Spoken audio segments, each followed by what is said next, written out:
They buried my name so completely that by the time I was 19 years old, there were people in my own extended family who did not know I existed. And that is not an exaggeration. That is just what happens when a father decides that one child is an asset and another child is an inconvenience, and spends a decade arranging the world accordingly. And my father was very good at arrangement. He was a meticulous man in the specific way that people are meticulous when they are hiding something. And what he was hiding was that the college fund my grandmother had established for me when I was 4 years old and added to every birthday and every Christmas for 14 years had been emptied when I was 17, and the money had gone into a renovation on the house he shared with his girlfriend, and a car he bought for himself, and a vacation he took without me. And when I found out, I said nothing, because I had learned by then that saying things to my father produced nothing except new reasons why I was ungrateful. And so I went quiet, and I went small, and I disappeared into the version of myself that required the least. And I worked 2 jobs through a state school I paid for entirely alone, and I built something in the silence that my father had no idea was coming.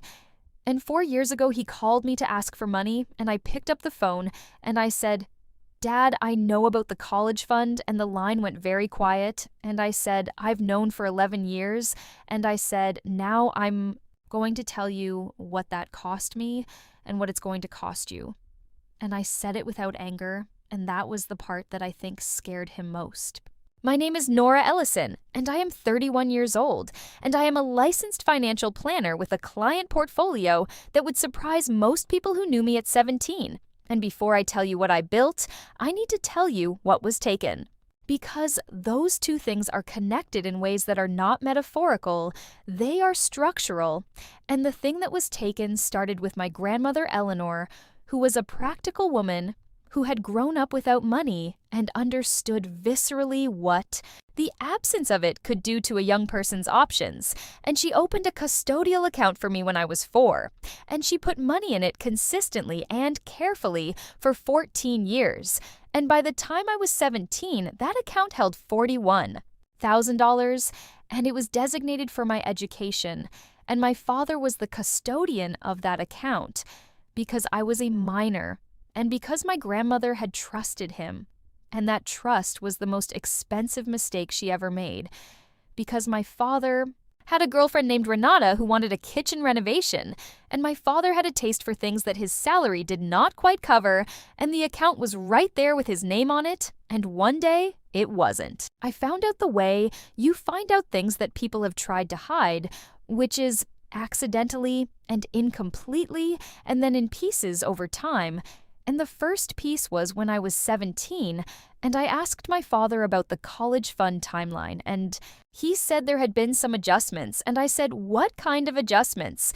And he said the market had been difficult, and I said Grandma Eleanor said it was in a fixed account, not invested, and he said, "Nora, I'm handling it." And I said, "Can I see the statements?" And he said, "You're not on the account." And I said, "I'm the beneficiary. Can I see the balance?" And he said, "I'll get you the information," and he never did. And I was 17, and I did not know what I could legally do, and I did not know who to ask, and my mother had been out of the picture since I was 9, and the one adult I trusted, which was my grandmother Eleanor, had died the previous spring.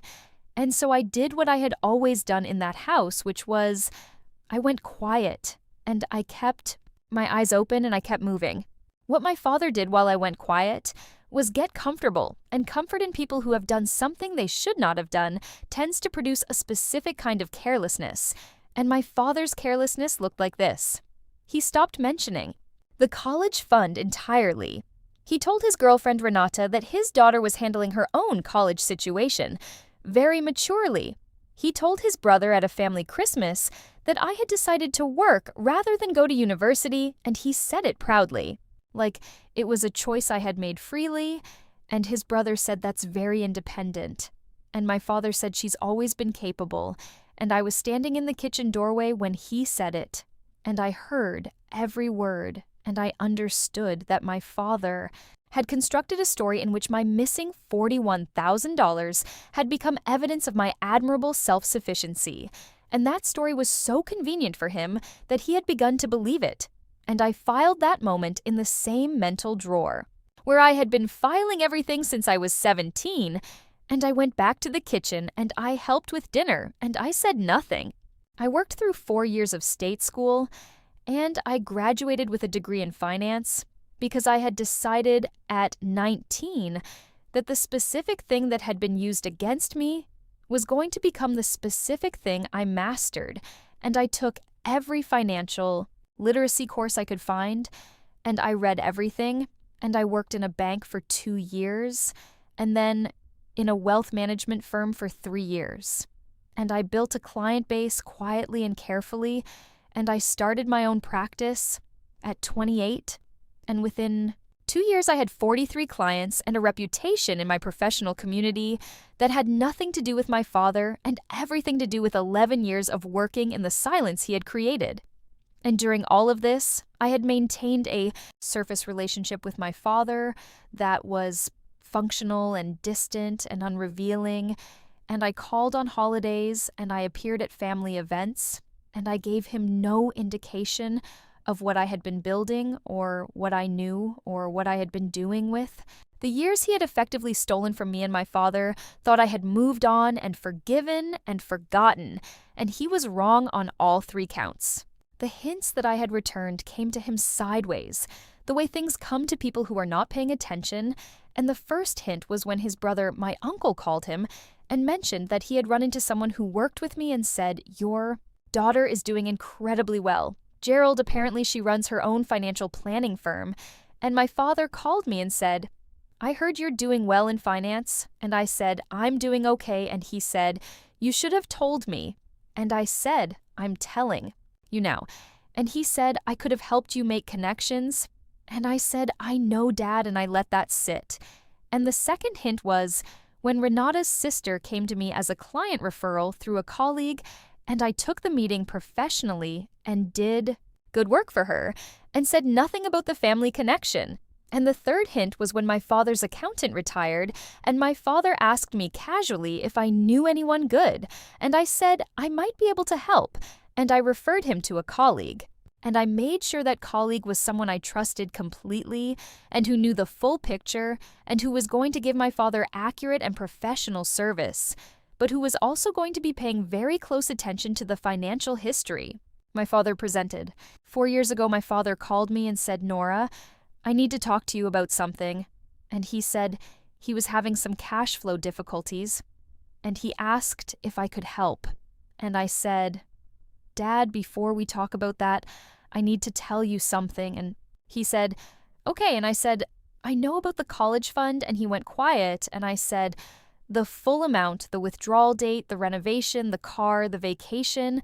And I said, "I've had the bank records for 9 years." And he said, "Nora," and I said, "I'm not calling to fight with you." And I said, "I'm calling to tell you that I know and that I've known, and that the career you just called to ask for help with is the career I built because I had to build it alone." And he did not say anything for a long time. And then he said I was going to pay it back, and I said, "I know you believed that." And I said, "I also know you didn't." And I said, "I'm not going to lend you money, Dad." And I said, "What I will do is refer you to a financial counselor I trust." And I said, "That's the most I can offer." And he said, "You've been waiting to do this." And I said, "I've been waiting to have something real to stand on, and now I do, and there is a difference." And the call ended, and my father went to the financial counselor I referred him to and got honest advice about his situation, and began dealing with consequences that had been accumulating quietly for years, the same way my education had been accumulating quietly for years. And I did not ruin him. I did not expose him publicly. I did not take legal action, though I had researched whether that was possible. And it was. And I simply stopped carrying the weight of his comfort, and I set down the version of myself that had stayed small to avoid inconveniencing him, and I let him see what had been growing in the silence he created.